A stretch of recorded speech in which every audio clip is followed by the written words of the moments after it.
Today on the Chat and Chew Show.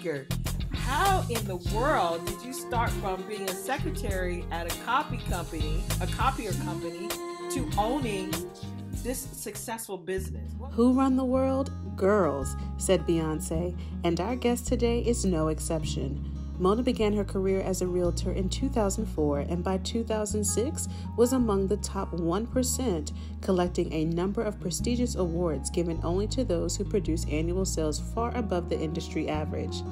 Her experience as a successful sales executive and real estate investor, along with her desire to help people, made real estate the perfect fit.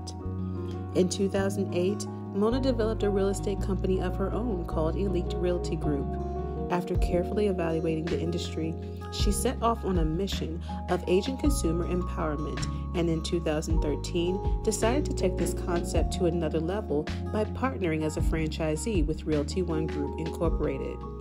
Today on the Chat and Chew Show, Mona shares her secrets to success, including how she has managed her work-life balance for those wondering if you actually can have it all. Mona says, there is no magic wand that will make you successful in the real estate business. I simply do right by people and follow the 5 Ps. Proper preparation prevents poor performance. By giving value first, you create the connections and rich relationships that lead to your own success story.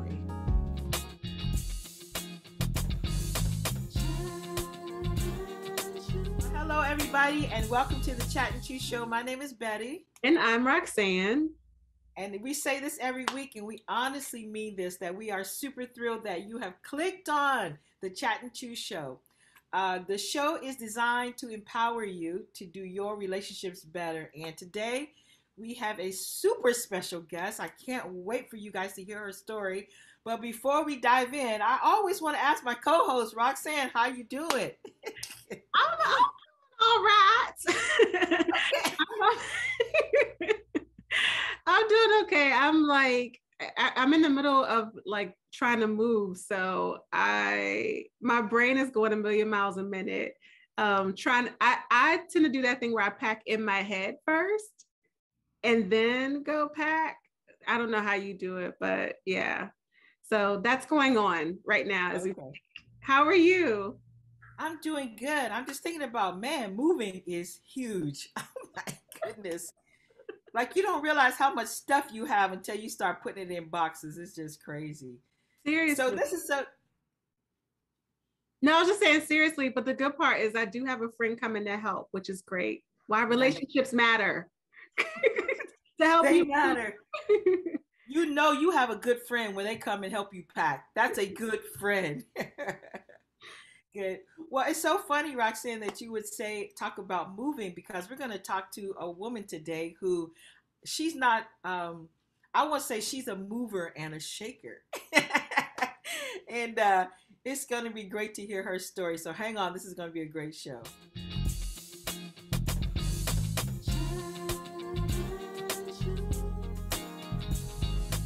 So welcome back, everybody. As we mentioned, we have a great show for you today.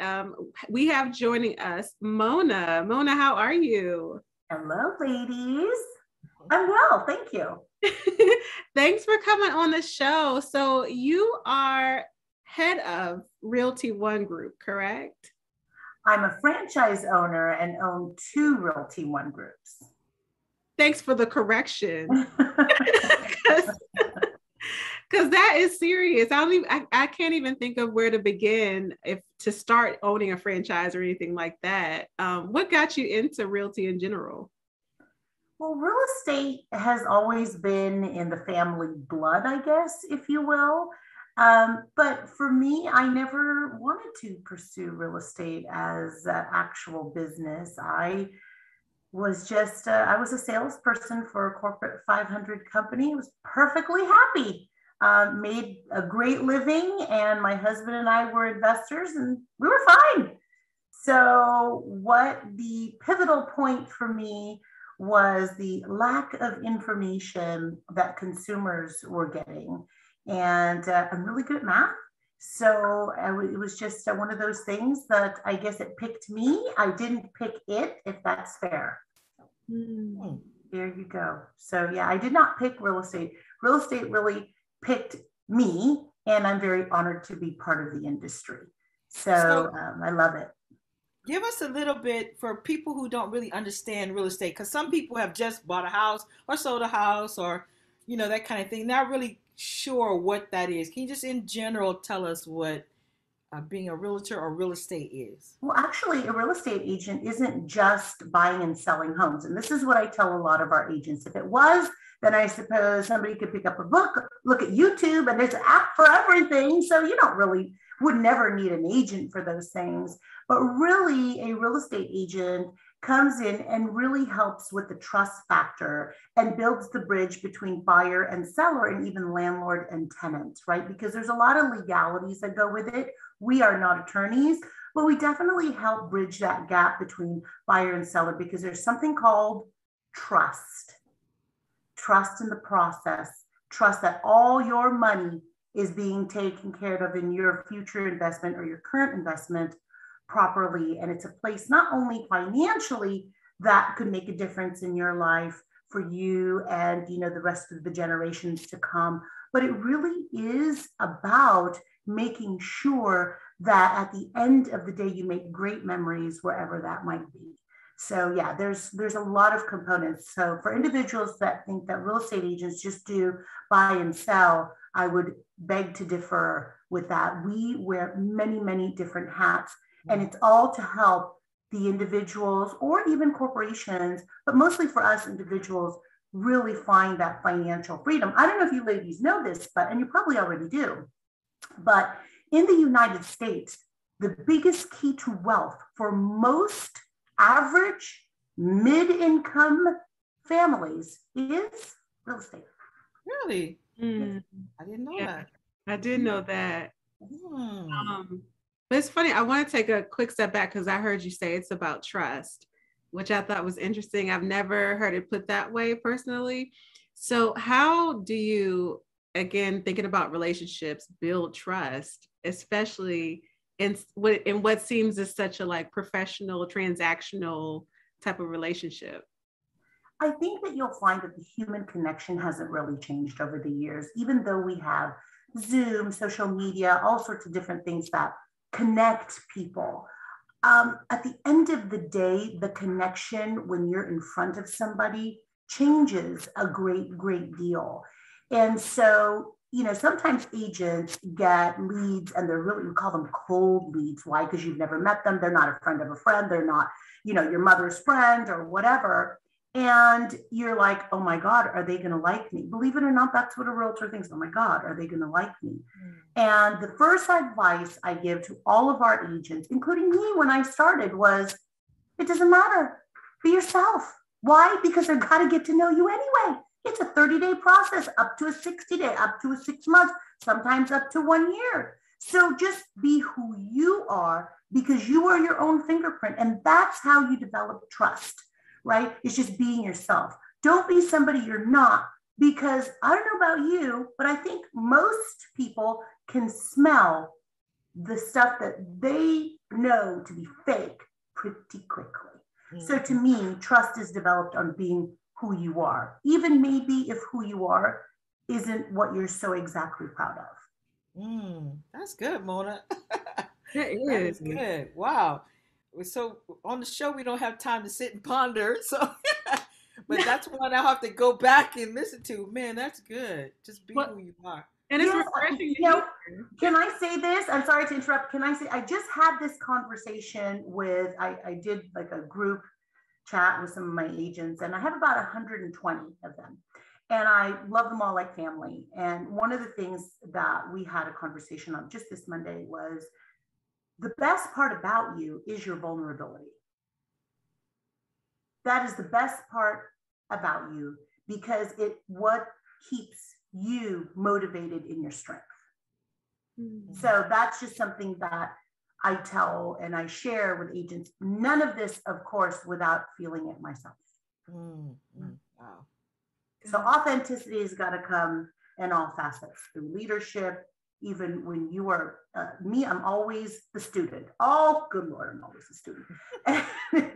Lord, I have lots of bruises and broken things from always being the student. But, at the end of the day, that's what it's, to me, that's what it's about. And again, you can't teach if you're not a good student.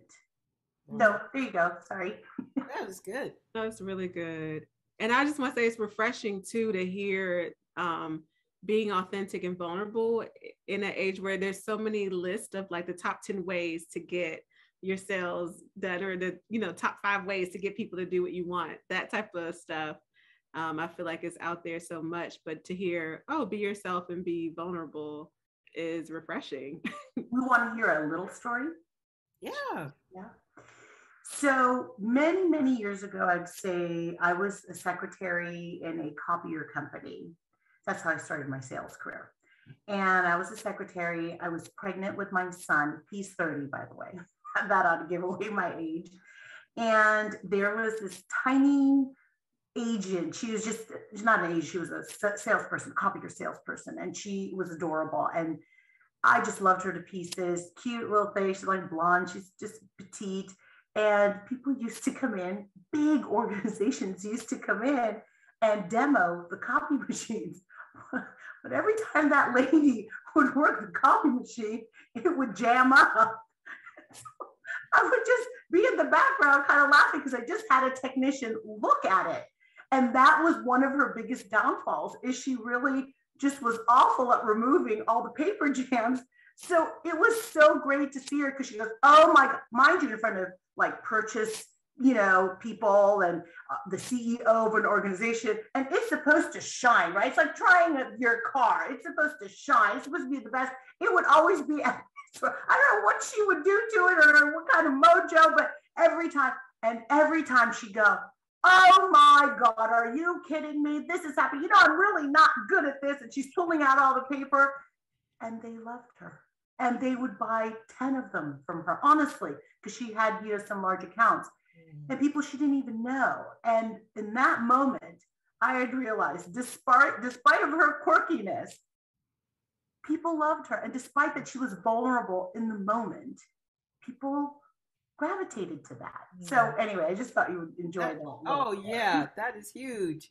What a lesson. That's in all of, like, again, our show is about relationships. I just thinking across the board, just to be who you are, authentically who you are, and just allow your vulnerabilities to show. That is huge. Now, Mona, we got to go back to something you said. First of all, you said you own 2 franchises, and you have over 120 agents that you're responsible for. Now, you have to be, that's why I said before we started, you are a mover and a shaker. How in the world did you start from being a secretary at a copier company, to owning this successful business? What would you say is some of the kind of the road that you were on to get here? Well, I've always known what I wanted since I was little. Okay. Because I think my mother was a big influence. She's an entrepreneur. She, also like me, we are people of color. And for her, that was just never a thing. She was focused, she was driven. That's what she wanted. That's what happened. And she was a business owner. So for me, you see that, and that's something that, either you don't ever want to be like your parents or you want to be like your parents. There's always that, and that's a whole nother show. And so I, really love that part, but I wasn't ever sure if I could be quite, that way. But I did know one thing, and I still do today. If you have the fire in your belly, if you really, really want it, and a little stroke of luck, because I'm sorry, that is a factor, okay? And don't force things. That's the other thing. Stop forcing relationships. Stop forcing people. Stop forcing life. I realized earlier on that when I let go and really listen and really find that energy, it comes. You don't have to force it, but you have to listen. And I battle to this day with that. Mm-hmm. It's an ongoing tug of war. But like I said, I didn't pick it. It picked me. So I can give you lots of stories about my life, but the one common thread has always been listen and follow your instincts. It will not steer you wrong, and listen to people around you. You'll be surprised what you learn. Mm-hmm. Yeah, wow. When you talk about listening, because I know sometimes people at home may be like, okay, there's a lot of voices in my head.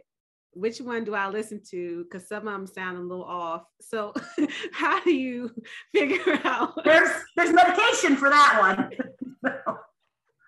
I say that loosely. I take mental illness, very, very seriously. But yes, I would probably say it's the quietest one. Interesting. It's the quietest one. It's the one that's not so loud. Mm-hmm. And it takes time to hear it. And do you feel like they're like these big steps that you hear, or is it just like the little ones, like take this little step here and then you have to wait and listen again? I think now it's become just a process with me, my spirit, and my body and my mind. I would probably say that, I'm still learning as to, when it is. I wish that I knew the perfect science. I don't. At the end of the day, I just know when it's right. I just know it's right. Mm-hmm. And sometimes it's not always right because I'm listening to the wrong thing, because I get in the way of myself. So there's that. Mm-hmm. So yeah, there's no perfect science. I wish I had a magic wand to give everybody, but I can only share with you my own vulnerabilities. There you are. And the things that I struggle with. And it's going to be forever until, I'm not here anymore, because that's my journey, apparently, is to learn. And I think it is for most of us. And I think we all strive for, to be better, to do things better, to, have that. But sometimes through the struggle, you're like, can I really, really do that? Is that something I can really achieve? And maybe I should be going the wrong way. Maybe I'm going the wrong way, I should say. And I've had those epiphanies many times. Mm-hmm, mm-hmm. Yeah. It's so interesting because I know you too, Mona. I've spent some time with you, and you are a type of woman who goes for it. I just love that about you, where you're just like, oh no, this is how it's supposed to be, and this is how we're gonna go. I'm just curious. I don't know if you're familiar with Enneagrams at all, the Enneagram personality test. I tried that, and I don't remember what I am. Was it I'm an 8? Think you are an 8. Yeah, I think it was an 8. An 8 is a personality type that you're the boss. You are let me see. President Trump was an 8. Oh, great. People hate when we say that, but they are go-getters. They, and oftentimes women who are an Enneagram 8 are looked at as Bs. You know what I mean? I'm not saying the full word. Because their personalities are strong. And sometimes when people look at that and they're like, oh, she's that kind of thing. And I'm just curious to know, how did you navigate your relationships being like, I'm going to go for it type of woman? Because, a lot of times women are like, no, let someone else go. No, I'm not really. And you're not that way at all. You're like, no, this is how it's supposed to be. This is how we're going to do it. I think a lot of that has to do with my heart. Because again, I just need to be authentic. If I have somebody else do it, then it's not authentic to me unless I've trained them. But even with that, it has to be me. I guess I just move forward with it because I'm not always 100% comfortable in my skin, but I am okay with risk. So, I have my own, body image issues and all sorts of different things, as the rest of human beings do. But I'm willing to risk. I'm willing to throw the dice, and I'm willing to take the hit and the consequences when and if they do come back. And usually they do come back. Wow, that is strong. Oh my gosh. Even Elwood's in the background saying, You're only going to get the truth from me. So wow. Yeah. Willing to take risks. That is huge. Yes. And so, and it's scary for a lot of people to take the risk. Yeah. But I will do it. Yeah. Wow. That is crazy. Is there something you tell yourself when you know you're about to take a risk, like to prepare yourself for it? That's a good question. I just say, rip the Band-Aid. Just do it. Just rip it off. That's what I tell myself. You laughed. And then I close my eyes and I go, okay, here we go. And then I take whatever it is that, comes back at me. And let me tell you, I've had some negative things come back at me. And then I've had I will say, some wonderful, positive things come out of it too. If you're not a risk taker, no one's talking about you. Wow. Wow. Yeah. So what would you say to people who are listening now? And what you're saying is so strong, Mona. I wish we had time to unpack it. Oh my gosh. But what would you say to a person who is right there on the cusp of something, and they've been, like you said earlier, there's a small voice that's telling them, move forward, and they're kind of like struggling with it. Is there something you would tell them just to take that step? I know you already said rip the Band-Aid off, throw the dice, but is there something? Well, but you got to be careful with that too. So I've always believed that pretend like you already did it in your head. So you already said yes, or you already did it in your mind, then play it out. Take it all the way through. And if that risk is something you're willing to live with, maybe losing your life savings is a risk you're willing to take because you feel it so much. Play it forward, what that's going to look like and how you'll rebound if that's the case. Just play it in your mind like you already did it. How does then that affect your spirit and your mind? Do all of those channels come together, or is one still not right? And if it's not, why? Then focus there. That's my process. That's good. I don't know about anybody else's process. That's Mona's process. That's what I do. I'm like, okay, let's just play it all the way through. Yes. But even with that, sometimes I played it all the way through and didn't realize the consequence was going to be actually something different. And I consult people, because that's another really good thing is I don't like to tell everybody my business, but I do get advice from individuals that are in that line of work, or maybe not in that line of work, because you want to see it from different perspectives. It's a process. But there's those times that you're just like, nope, I feel it. Don't care what the consequences. I'm going for it. Boom, you roll the dice. Wow. So it's just going to be you and your process and how you do things. Mona, this has been a great conversation. And again, we have got to get you back to do another episode with you. But do you want to give people information on where they can follow you and all that if you do the socials? I know you do. Yes, I do. You can follow me on Instagram at Mona Philly on Instagram, and also Realty ONE Group Elite on Facebook. That is our company site. So yeah, definitely jump in and take a look at all the crazy things that we're doing. Let me tell you, when your 24-year-old daughter handles all the social media, it is always interesting. I'm like, you really want to put that there? Oh my God, it's so embarrassing. But she goes, well, you say vulnerability, so this is what you're doing. Right. Thank you for having me, by the way. Yeah. Mona, this is such a pleasure. Roxanne, you want to tell folks where they can find us? Yeah, sure. You can find us at Chat and Chew Show on Instagram or Facebook. And also, if you're on YouTube right now, go ahead and hit the subscribe button and click that bell if you want to be notified when we have new episodes. Otherwise, thank you so much for joining us, everyone. Thank you, Mona. Thank you. And of course, I would love to be invited again. So thank you. Yeah, it's great. I love having wonderful conversations with other very strong women who are making large strides in relationship education. So thank you to you. The honor was all mine. And we have it on tape that Mona will be back, so she can't go back on it. I won't. Never risk. I'm good. All right, everybody. We'll see you next time. We'll see you next time. Bye. Bye. This episode is brought to you by the Chat and Chew Company, host Betty Jones and co-host Roxanne Brew. Today's producer is Danisha Norwood Smith. Original theme music by Elwood Jones and Roxanne Brew.